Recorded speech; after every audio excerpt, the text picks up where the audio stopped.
Hello students, आज हम अपना पी ब्लॉक चैप्टर आगे लेके चलते हैं। लास्ट वीडियोस में हमने physical property of P block elements की थी। आज हम करेंगे केमिकल प्रॉपर्टीज़।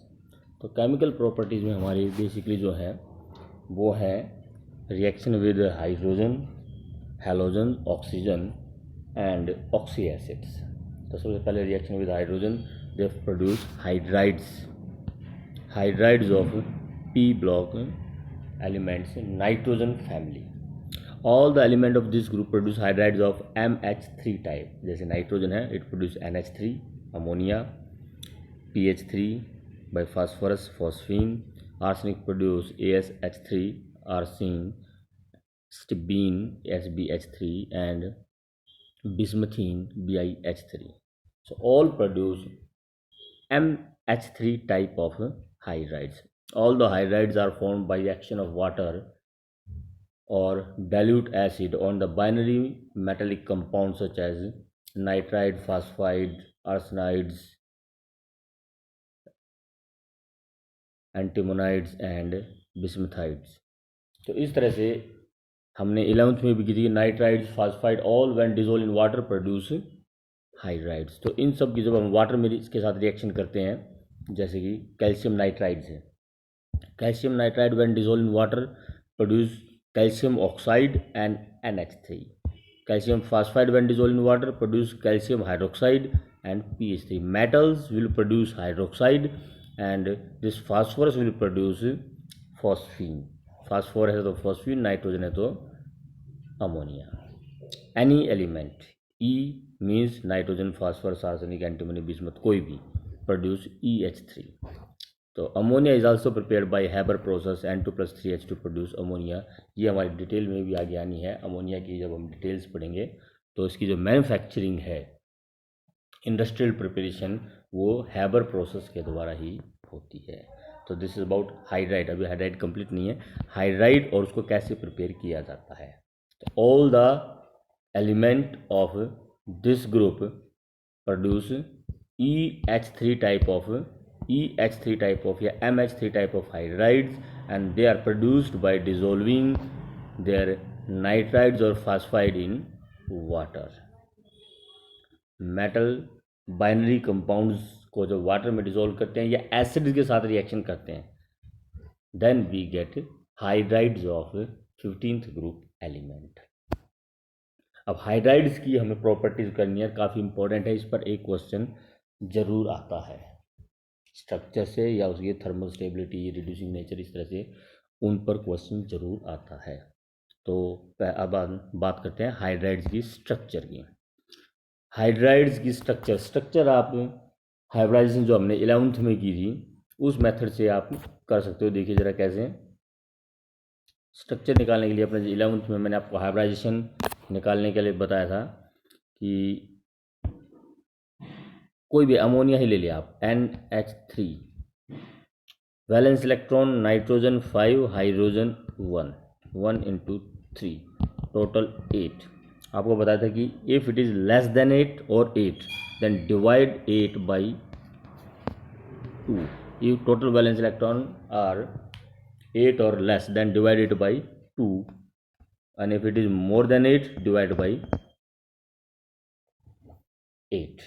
तो अभी हमारे 8 वैलेंस इलेक्ट्रॉन है, तो उसको हम 2 से डिवाइड करेंगे, वैल्यू आई हमारी 4, रिमाइंडर है 0। 4 + 0 is equal to 4 means hybridization is sp3। Out of sp3 hybridization 4 minus there are 3 monovalent atom attach with it, तो 4 - 3 1 इज द लोन पेयर, एक लोन पेयर होगा और sp3 हाइब्रिडाइजेशन होगी। अब sp3 हाइब्रिडाइजेशन है तो जो हमारी स्ट्रक्चर होगी वो टेट्राहेड्रल होती है sp3 में, but there is 1 lone pair of electron, तो एक बॉन्ड की जगह हमारा लोन पेयर ऑफ इलेक्ट्रॉन आ जाएगा। तो जो हमारी स्ट्रक्चर बनेगी अब वो स्ट्रक्चर, ये लोन पेयर ऑफ इलेक्ट्रॉन आ गया, it is pyramidal shape, this is pyramidal shape. तो all the EH3 type of hydrides, either it is NH3 or it is PH3 or it is ASH3. All will have pyramidal structure, sp3 hybridization and 1 lone pair and 3 bond pair. तो ये इसकी structure है, ये देखिए ज़रा। Bond angle जो है वो 109 डिग्री 28 मिनट से कम होगा, 107 डिग्री होगा, क्योंकि एक लॉन पेयर की वजह से रिपल्सन ज़्यादा होती हैं. सो all these hydrides central element of the 15th group exist in sp3 hybridization. The shape of these hydride is pyramidal, for example forming a tetrahedral configuration, that is forming a tetrahedral configuration. However, on one of the tetrahedral position a lone pair of electron is present, and out of the 4 hybrid orbital 3 contain unpaired electron. 3 hybrid orbital में unpaired electron होंगे और एक में होगा lone pair of electron. Nitrogen में ही हमारी जो configuration होती है 2s2 2p3. तो 2s2 ये लॉन पेयर हो गया, और जो 2p3 है 2p3 ये 3 हाइब्रिड ऑर्बिटल्स, हाइब्रिडाइजेशन sp3 होती है. तो out of 4 1 have lone pair, 3 are half filled. This half filled orbital overlap with 3 hydrogen atoms and make, ये 3 हाइड्रोजन एटम के साथ ओवरलैप करके makes 3 covalent bond. 1 orbital contains lone pair of electron. So out of the 4 hybrid orbital 3 contain unpaired electron and overlap with the 3 half-filled hydrogen orbitals. The bond angle HMH in the various hydride is never equal to the ideal tetrahedral of 109 degree 28 minutes. Ammonia के अंदर जो bond angle 107 का आएगा due to great bond pair lone pair of repulsion. Bond pair lone pair repulsion greater होने की वजह से VSEPR theory हमने की थी, valence shell electron pair repulsion theory in 11th. तो वहाँ आपको बताया था कि बॉन्ड पेयर रिपल्सन्स कम होती हैं. जो बॉन्ड पेयर रिपल्सन्स हैं वो कम होंगी, lone pair bond pair repulsion थोड़ी ज़्यादा होती हैं. तो ऊपर से रिपल्सन ज़्यादा होने की वजह से ये जो बॉन्ड एंगल है ये थोड़ा सा कम हो जाता है, और जो टेट्राहेड्रल बॉन्ड एंगल है 109 डिग्री 28 मिनट उससे बॉन्ड एंगल कुछ कम ही आता है. अमोनिया के केस में 107 है. डाउन द ग्रुप आएंगे तो हम बॉन्ड एंगल डिक्रीज होता चला जाएगा. तो बॉन्ड एंगल जो है डाउन द ग्रुप अगर आप आओगे तो bond angle will decrease as we move down the group. Ammonia में 107 in pH3 bond angle 94, ASH3 bond angle is 92 degree, in SbH3 bond angle 91.3 degree. तो as we move down the group bond angle of the hydrides decrease. अब ये question arise होता है कि why bond angle decreases down the group. ये आपका important question है. As we move from top to bottom size increases while the electronegativity decrease. Electronegativity decrease होगी due to which electron density on the central atom decrease. Electron density कम होगी तो decrease, and hence repulsion between the electron pair decrease and bond angle decrease. तो क्या reason है इसका, समझिए अब जरा इसको कि as we move down the group size of the central atom increases. जो इलेक्ट्रॉन पेयर हैं उनके बीच का डिस्टेंस भी बढ़ जाएगा. इलेक्ट्रोनेगेटिविटी डिक्रीज होती है. इलेक्ट्रोनेगेटिविटी डिक्रीज होने की वजह से इलेक्ट्रॉन पेयर जो है वो सेंट्रल एटम से थोड़ा दूर हट जाएंगे, क्योंकि इलेक्ट्रोनेगेटिविटी कम होने की वजह से सेंट्रल एटम की इलेक्ट्रॉन शेल पेयर इलेक्ट्रॉन को अट्रैक्ट करने की टेंडेंसी कम हो जाती है. सो electron pair will move apart. जितना इलेक्ट्रॉन पेयर दूर जाएंगे उनके बीच का डिस्टेंस बढ़ता चला जाएगा. डिस्टेंस बढ़ेगा तो रिपल्सन भी कम हो जाएगी, और रिपल्सन भी अगर कम होगी तो बॉन्ड एंगल भी कम हो जाएगा. जितना छोटा एटम होगा like nitrogen, electron pair will be very close to each other, so there will be repulsion, bond angle will increase. तो in ammonia bond angle is highest as we move down the group. bond angle decreases, and reason is कि as we move down the group from top to bottom, size increase, और size increase होने से electronegativity decrease हो जाएगी। Electronegativity decrease होने से electron density on the central atom, central atom के ऊपर इलेक्ट्रॉन की डेंसिटी कम होगी। सेंट्रल एटम पे इलेक्ट्रॉन की डेंसिटी कम होगी तो रिपल्सन्स कम हो जाएंगी, रिपल्सन कम होंगी तो बॉन्ड एंगल भी कम होगा। तो ये क्वेश्चन है, काफ़ी इंपॉर्टेंट क्वेश्चन है कि why bond angle decreases from ammonia to bismuthines. खैर आगे ये हाइड्राइड्स में, all the hydrides are colourless gas, this their smell becomes more and more disagreeable, pungent smell होती है। अमोनिया की स्मेल आपको मालूम है बड़ी बुरी स्मेल होती है, तो और भी डाउन आओगे तो स्मेल और भी ज़्यादा फॉल होती चली जाएगी, बदबूदार होते चले जाते हैं। As the atomic number increase from nitrogen to bismuth, the poisonous nature of increase from ammonia to BiH3। Ammonia is poisonous but it is least poisonous, BiH3 is most poisonous.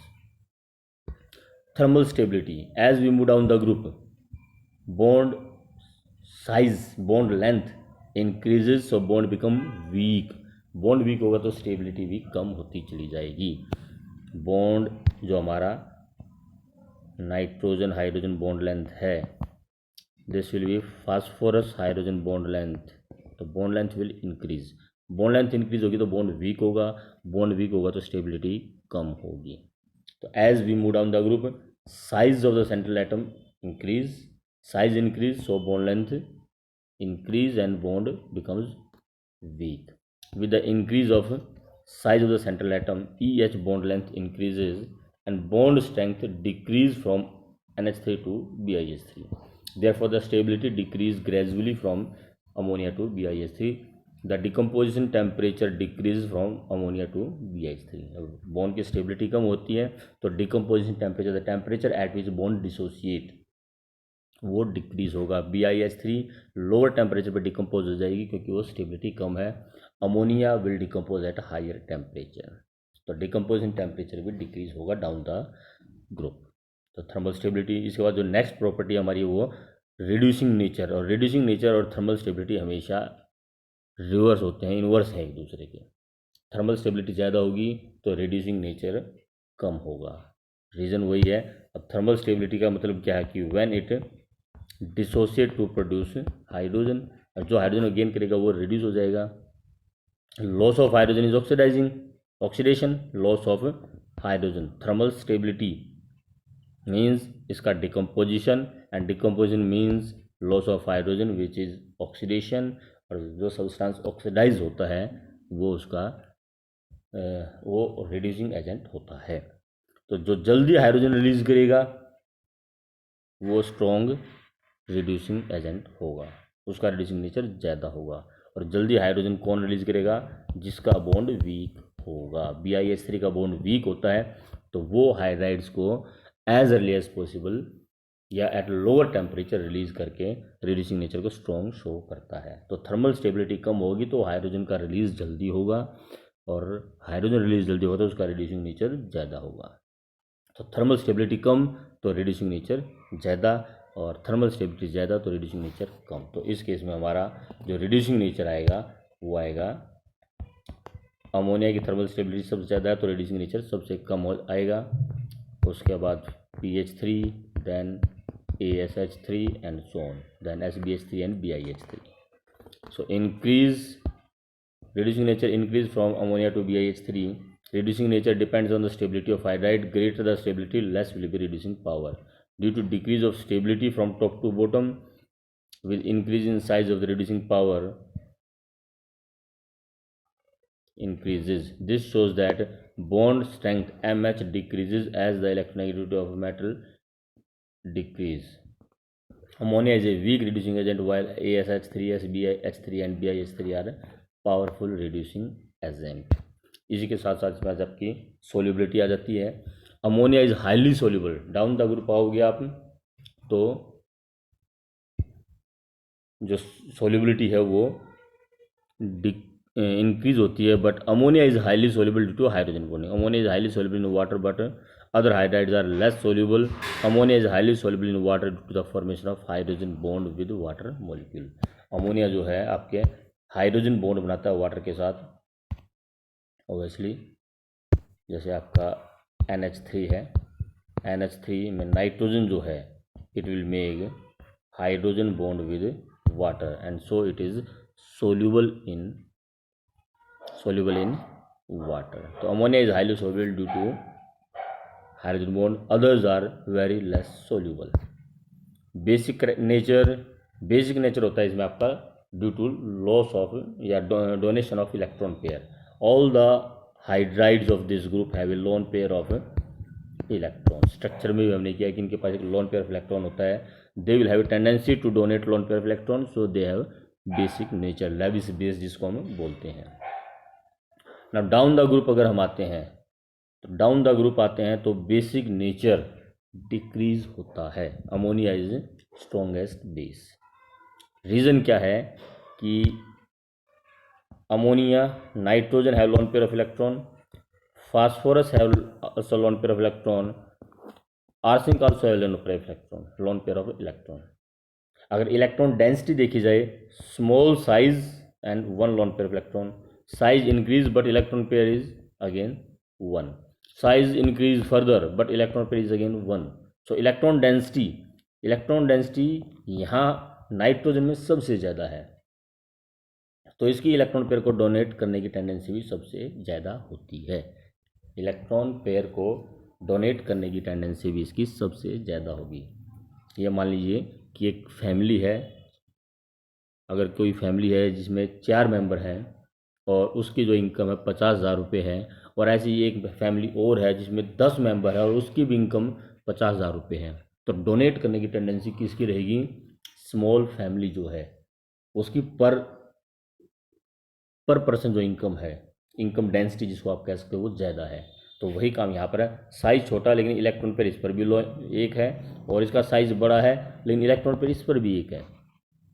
तो electron density nitrogen में ज़्यादा होने की वजह से electron donate करने की tendency ज़्यादा नाइट्रोजन की होगी, और बेसिक नेचर भी अमोनिया का ही ज़्यादा होगा. तो all the 15th group element hydrides are basic in nature due to the presence of lone pair of electron. The basic nature decreases from ammonia to BiH3. Reason is the basic nature is due to the presence of lone pair of electrons. Due to its small size, the electron density of the electron pair is concentrated over a small region. Due to small size, the electron density of the electron pair is concentrated over a small region. As the size increase, the electron density get diffused. Electron density कम होनी शुरू हो जाएगी over a large region, and hence the ability to donate electron pair decreases. So ammonia is most basic and BiH3 is least basic. तो ये आपके hydrides हैं. देखिए बॉइलिंग पॉइंट है इनका.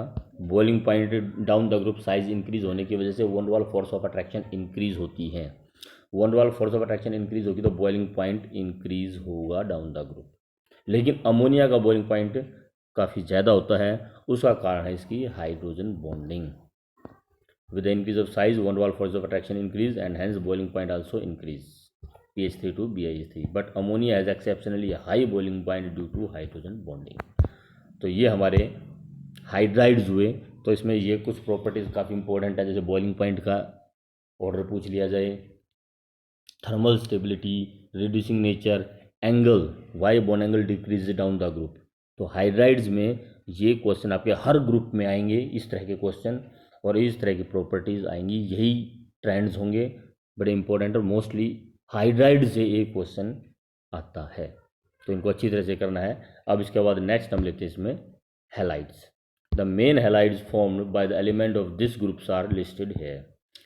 Basically they form 2 types of halide, trihalides and pentahalide. जैसे phosphorus के halides आपने सुनी होंगी PCl3 और PCl5. कॉमन है ये PCl5. इस तरह से all the elements forms 2 type of hydride, trihalides and pentahalides. However nitrogen do not form pentahalides. Nitrogen जो है वो पेंटाहैलाइड्स प्रोड्यूस नहीं करता. Trihalides, all the elements produce trihalides, NF3, NCl3, NBr3, Ni3, PF3, PCl3, PBr3, Pi3, all forms trihalides. Pentahalides are formed by all the element except nitrogen. Nitrogen form only EX3 type of halides and not EX5. Due to absence of d orbitals. आपको पहले ही बताया था कि nitrogen can not extend its covalency more than 4। Physical properties में हमने आपको बताया था कि नाइट्रोजन में सिर्फ 4 ऑर्बिटल ही होते हैं, 2s2 2p3, डी नहीं होता। दूसरे शेल में डी ऑर्बिटल्स नहीं होता, और सिर्फ 4 ऑर्बिटल्स होने की वजह से it can makes only 4 bonds, it can not extend its covalency more than 4। 4 से ज़्यादा कोवैलेंसी इंक्रीज नहीं कर सकता। अब 4 से ज़्यादा कोवैलेंसी इंक्रीज नहीं होगी तो it can not form NX5, pentahalides नहीं बना सकता। तो it can not form pentahalides due to absence of d orbitals. आ जाता है ये भी क्वेश्चन आपका 1 मार्क्स में। तो अब आगे इनकी ट्राइहेलाइड्स और पेंटाहेलाइड्स के बारे में पढ़ते हैं। स्ट्रक्चर पहले तो, अब स्ट्रक्चर की बात है, फिर वही हमारा जो फार्मूला है हाइब्रिडाइजेशन निकाल लीजिए, उससे आपकी स्ट्रक्चर आ जाएगी। नाइट्रोजन में हमारे जो वैलेंस इलेक्ट्रॉन होते हैं वो 5, halogen 7 × 3, it comes to be 26। तो 26 है, it is more than 8, so it will divide by 8। 8 3 = 24, 2 is divided by 2, 1, so 3 + 1 + 0, remainder is 0। तो 4 आया हमारा, तो 4 आए तो value total hybridization is sp3 now EX3, 3 atoms are attached by 3 monovalent atoms are attached, so 3 monovalent atoms are attached, so it's lone pair, 3 bond pair होंगे और loan pair होगा 4 - 3 1। तो वही आपकी आती है sp3 hybridization with 1 lone pair of electron. तो sp3 hybridisation tetrahedral structure होगी। sp3 हाइब्रिडाइजेशन है तो टेट्राहेड्रल स्ट्रक्चर होगी, जिसमें आपका 1 लोन पेयर होगा एंड 3 बॉन्ड पेयर होंगे। तो वही पिरामिडल शेप आ गई इसमें, अमोनिया वाली ही।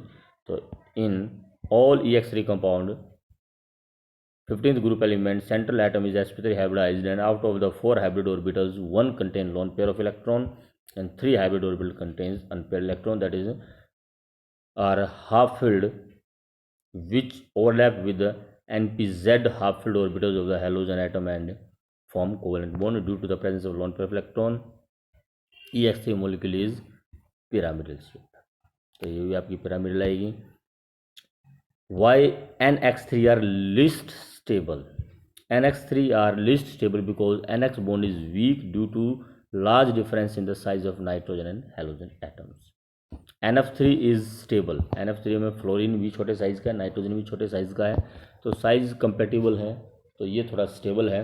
डाउन द ग्रुप आप अगर आओगे तो आगे क्लोरीन का साइज़ बड़ा हो जाता है, नाइट्रोजन का छोटा, तो स्टेबिलिटी काफ़ी कम है। NBr3 और Ni3 आपके अमोनिएटेड फॉर्म में ही स्टेबल हैं, otherwise they are not stable. तो NF3 is stable due to small difference in size. NCl3 is explosive, बहुत जल्दी एक्सप्लोड होता है। NBr3 Ni3 are stable only in their ammoniated form. NBr3 6 ammonia और Ni3 6 ammonia, इसी form में ये stable होते हैं। बाकी जितने भी ट्राइहेलाइड्स हैं, फॉस्फोरस के हैं, आर्सेनिक के हैं, दे आर स्टेबल।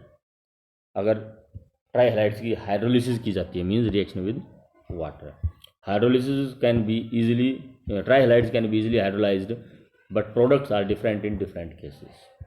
NCl3 है, it will produce ammonia and HCl, hypochlorous acid it is called. PCl3 है, it produce phosphorus acid and 3HCl.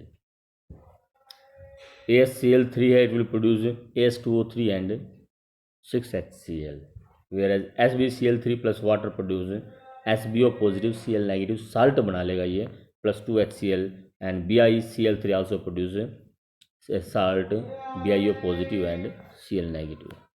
So hydrolysis all reacts with water, but the products are different. NCl3 produce ammonia, PCl3 produce phosphorus acid, ASCl3 produce arsenic oxide, where Sb and Bi halides produce salt. पेंटाहेलाइड्स, ट्राइहेलाइड से अब आ जाते हैं हम बात pentahalides पे। All except nitrogen form pentahalide. Nitrogen pentahalide नहीं बनाता, वो हम बता चुके हैं आपको, due to non availability of d orbital. Structure, central atom is of the pentahalide is sp3 hybridized. अब पेंटाहेलाइड है, निकाल लीजिए इसकी स्ट्रक्चर अपने फॉर्मूले से। PCl5 का एग्जांपल हम लेते हैं। वैलेंस इलेक्ट्रॉन फास्फोरस में 5, क्लोरीन में 7 × 5, टोटल 40। ना 40 है तो डिवाइडेड बाई 8, 8 5 जा 40, तो lone pair will B 5PCl5, 5 bond pair है। टोटल हमारी हाइब्रिडाइजेशन 5I sp3di, तो 5 5 5 - 5 0 लोन पेयर ऑफ इलेक्ट्रॉन आएंगे। लोन पेयर ऑफ इलेक्ट्रॉन 0 आएंगे तो जो हमारी फास्फोरस होती है, सॉरी, जो हमारी फास्फोरस है, जो उसकी कन्फिग्रेशन होती है 3s2 3p3, ये ग्राउंड स्टेट है। But in excited state there is no lone pair of electron, तो यहाँ जो 3s2 का एक इलेक्ट्रॉन है, it get excited to 3d, 3d में एक इलेक्ट्रॉन जंप कर जाता है and the hybridization is sp3d, hybridization is sp3d, ये हाइब्रिडाइजेशन हो जाएगी। ये ग्राउंड स्टेट है इसकी 3s2 3p3, एक electron in excited state 3s से जंप करके 3d में चला जाएगा and hybridisation will be sp3d। ये आपकी स्ट्रक्चर आ जाती है। This is the structure of PCl5 या AsCl5, कोई भी पेंटाहेलाइड अगर है। ट्राइगोनल बाई पिरामिड शेप इसको बोलते हैं। इसमें भी ध्यान रखना क्वेश्चन आता है कि all the 5 bonds are not equal, all the 5 bonds are not equal. ये जो 2 बॉन्ड हैं हमारे, इनको बोलते हैं हम एक्सियल बॉन्ड, इनकी लेंथ ज़्यादा होती है। और जो ये 3 बॉन्ड हैं इनको बोलते हैं इक्वेटोरियल बॉन्ड, इनकी लेंथ कम होती है। द रीज़न इज कि this axial bond is repelled by 3 equatorial bond, axial bond is repelled by 3। ये आपके जो 3 इक्वेटोरियल बॉन्ड हैं, ये एक्सियल बॉन्ड को ये भी रिपेल करेगा, ये भी रिपेल करेगा और ये भी रिपेल करेगा, and all the 3 are at 90 degree. और रिपल्सन इसमें है by the 3 axial equatorial bonds. और अगर हम इक्वेटोरियल की बॉन्ड की बात करते हैं, equatorial bond is repelled by this bond and this bond at 190। ये बॉन्ड है जो इसके 120 पे जाते हैं, दूर हो जाते हैं। तो 90 डिग्री एंगल पर एक ये बॉन्ड है एक्सियल और एक ये बॉन्ड है एक्सियल। तो equatorial bond are repelled by 2 equatorial bond are repelled by 2 axial bond at 90 degree, whereas axial bond are repelled by 3 equatorial bond at 90 degree. तो एक्सियल बॉन्ड में repulsion ज़्यादा है तो उनकी बॉन्ड लेंथ ज़्यादा हो जाती है, वो दूर हट जाते हैं। तो पांचों बॉन्ड बराबर नहीं होते। आ जाता है ये क्वेश्चन भी, इंपॉर्टेंट क्वेश्चन है। As far as stability is concerned, the stability of +5 oxygen state decreases down the group due to inert pair effect। तो पेंटाहेलाइड की स्टेबिलिटी डाउन होगी क्योंकि +5 की स्टेबिलिटी कम होती है, इनर्ट पेयर इफेक्ट की वजह से। ये हम फिजिकल प्रॉपर्टीज में पढ़ चुके हैं। And hence stability of EX5 decrease down the group. BiX3 are not known except BiF3। BiF3 fluorine strong oxidizing agent होता है, ये बिस्मथ को +5 तक ऑक्सीडाइज कर देता है। बाकी कोई भी हैलोजन बिस्मथ को +5 तक ऑक्सीडाइज नहीं कर पाते हैं। तो BiF3 इज स्टेबल, नोन है, एग्जिस्ट करता है, बाकी BiX5 एग्जिस्ट नहीं करते। For a given element of the 15th group stability decreases with increase of size of halogen. Down the group अगर आओगे तो बॉन्ड लेंथ इंक्रीज होगी, साइज इंक्रीज होने की वजह से, तो स्टेबिलिटी डिक्रीज होगी। With the increase of size of halogen EX bond length increases and hence strength decreases, also steric hindrance increases. तो ये हमारा स्टेबिलिटी ऑफ पेंटाहेलाइड्स है। इसमें कुछ क्वेश्चन हैं जो पहले हमारे आंसर आ चुके कि why penta bromides and penta iodides of 15th group elements are unstable, बताया कि बॉन्ड लेंथ बहुत ज़्यादा हो जाती है। Why bismuth can not be form BCl5, again bond length increase, so it is sorry, इसमें इनर्ट पेयर इफेक्ट आ जाएगा। Bismuth do not form +5 oxidation state due to inert pair effect. Nitrogen do not form pentahalides due to non availability of d orbitals. एक इनका existence का है, PF5 exist in molecular form in gas as well as in solid state. PF5 जो है gases as well as solid state में PF5 की form में ही exist करता है, लेकिन जो PCl5 है ये exist in molecular form in the gaseous state. Gaseous state में तो वो PCl5 की तरह एग्जिस्ट करता है, लेकिन सॉलिड स्टेट में वो आयनिक फॉर्म में एग्जिस्ट करता है। PCl4 positive, PCl6 negative. It exist as PCl4 positive and PCl6 negative. इस फॉर्म में, इस आयनिक फॉर्म में एग्जिस्ट करता है and it is proved by its solution because they are good conductor. Ions होने की वजह से वो इलेक्ट्रिसिटी को कंडक्ट करते हैं, तो ये बात प्रूव भी होती है कि it exist in ionic form. PbR5 exist in molecule form in gaseous state but in ionic form, अब ये भी सॉलिड स्टेट में आयनिक फॉर्म में एग्जिस्ट करेगा, लेकिन जो इसकी आयनिक फॉर्म एग्जिस्ट करने का की जो स्ट्रक्चर है वो PbR4 पॉजिटिव Br नेगेटिव है। PbR4 पॉजिटिव ये फास्फोरस की तरह से एग्जिस्ट, फास्फोरस की तरह से एग्जिस्ट नहीं करता ये PCl4 positive PCl6 negative. It exist as PbR4 positive and Br negative. इसका रीज़न क्या है कि phosphorus 6 large size bromide ions को एकोमोडेट नहीं कर सकता। ब्रोमाइड का साइज बहुत बड़ा हो जाता है, फास्फोरस का साइज छोटा है, तो 6 bromide ion can not B accommodated around phosphorus. Similarly iodide also exists as PI4 positive and I negative। तो इस सॉलिड स्टेट में इनकी एग्जिस्टेंस है। Lewis acid, all the pentahalides are Lewis acid and can accept a pair of electron due to the presence of vacant d orbitals। एक electron pair accept करके they form EX6, क्योंकि ये अपना कोवलेंसी 6 तक extend कर सकते हैं। नाइट्रोजन अप टू 4 से ज़्यादा कोवलेंसी इंक्रीज नहीं करते, ये एक्सटेंड कर सकते हैं क्योंकि इनमें डी ऑर्बिटल्स होते हैं बाकी के जो एलिमेंट हैं। तो PX5 accept a lone pair of electron and form complex PX6 negative। In such case hybridization changes from sp3d। PCl5 में हमारी जो हाइब्रिडाइजेशन है वो sp3d है। EX5 में हमारी जो हाइब्रिडाइजेशन होगी वो sp3d2 होगी। तो हाइब्रिडाइजेशन चेंजेस फ्रॉम sp3d से sp3d2। EX5 hybridisation is sp3d, EX6 hybridisation is sp3d2। तो ये हमारे पेंटाहेलाइड्स हैं। अब आगे रिएक्टिविटी ऑफ ऑक्सीजन वो हम अपने नेक्स्ट वीडियो में लेंगे। तो आज आप ये 2 chemical properties, reaction with hydrogen and reaction with halogen करेंगे आप। इम्पॉर्टेंट है इनको, खासकर रिएक्शन विद हाइड्रोजन क्वेश्चन बहुत आता है, उनको अच्छी तरह से करेंगे और नोटबुक में इसको नोट कर लेंगे। Thank you.